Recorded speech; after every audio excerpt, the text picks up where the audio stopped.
सिंह साहब, आप witness box में आइए। सिंह साहब, आप जरा कोर्ट को बताएंगे कि अगला क्रिकेट वर्ल्ड कप कौन जीतेगा? ये किस तरह का सवाल हुआ भाई वकील साहब? ठीक है, जज साहब कुछ और पूछ लें। अच्छा सिंह साहब, क्या आप कोर्ट को बता सकते हैं कि अगले इलेक्शन में आम आदमी पार्टी को कितनी सीट्स मिलेंगी? अगला है तो बोलिए उनका।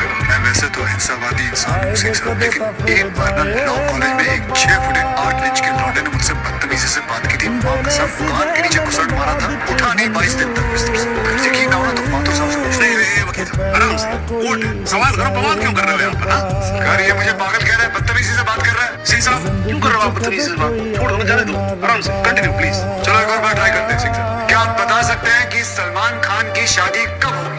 वकील साहब क्या बातें करो, इंस्पेक्टर है वो, जोशी थोड़ी ना है। अगर ये जोशी नहीं है तो फिर इन्हें कैसे पता था कि ठीक सुबह 6:45 पे इकबाल को पेशाब आएगा? कैसे पता था जब उनको पेशाब आएगा तो गाड़ी गोमती नदी का पुल क्रॉस कर रही होगी? इन्हें कैसे पता था कि इकबाल कांस्टेबल भदौरिया की रिवॉल्वर छीन कर भागने की कोशिश करेगा? शादी में तो थे नहीं, फिर पुल पर कैसे पहुंचे तुम? इधर इधर मैं यहाँ खड़ा हूँ, आप पुल पे पहुंचे कैसे? लो जी, इत्तेफाक, ऊपर वाले के आशीर्वाद से सही समय पे सही जगह पहुंच गए। बाय गॉड, बड़े इत्तेफाक है आपकी स्टोरी में सिंह साहब। जनाब मेरे पास ये इनके 25 एनकाउंटर का कच्चा चिट्ठा है। ऐसे इत्तेफाक कई बार हो चुके हैं इनकी जिंदगी। अपराधी गोली चलाने ही वाला होता है कि पहुंच जाते हैं शक्तिमान बनकर, और सिर्फ लखनऊ में नहीं बल्कि दूसरे शहरों में भी। जनाब इनके 25 एनकाउंटर में से 19 के खिलाफ मारे गए लोगों के परिवार वालों ने शिकायतें दर्ज की हुई हैं, लेकिन आज तक एक भी मामले में निष्पक्ष जांच नहीं की गई। एंटी करप्शन ब्यूरो की एक रिपोर्ट के मुताबिक इनकी 28 करोड़ की संपत्ति होने का शक है, लेकिन वो भी जांच भी नहीं पूरी कर पाए, पहले ही बंद कर दिया। और ऐसे आदमी को बचाने के लिए हमारे माथुर साहब अपने बूढ़े बाप को व्हील चेयर पर बिठाकर कोर्ट में लाते। मुझे तो इन पर और इन जैसों पर तरस आता है। बहुत बहुत धन्यवाद, आपकी वकालत को मेरा प्रणाम जी।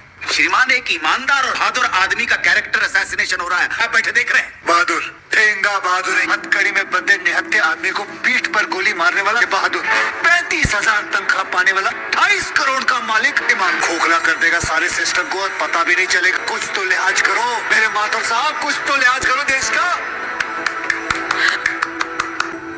मैं जुगल किशोर माथुर साहब का दर्द समझ सकता हूँ। मेरी वजह से तो एक औरत ने अपनी जान ली थी और मैं महीनों चैन से नहीं सो पाया था, लेकिन माथुर साहब ने तो अपनी बेटी, बहू और पोते को खोया। उनका दर्द उनके अलावा इस कोर्ट में सिर्फ एक ही आदमी समझ सकता है, ज़हूर सिद्दीकी साहब। इन्होंने भी अपनी बेटी, दामाद और होने वाले नाती को खोया। ये दोनों एक जैसे हैं जनाब। अब इन्हें जुगल किशोर सिद्दीकी कहूँ या फिर इन्हें ज़हूर किशोर माथुर, कोई फर्क नहीं पड़ता। जनाब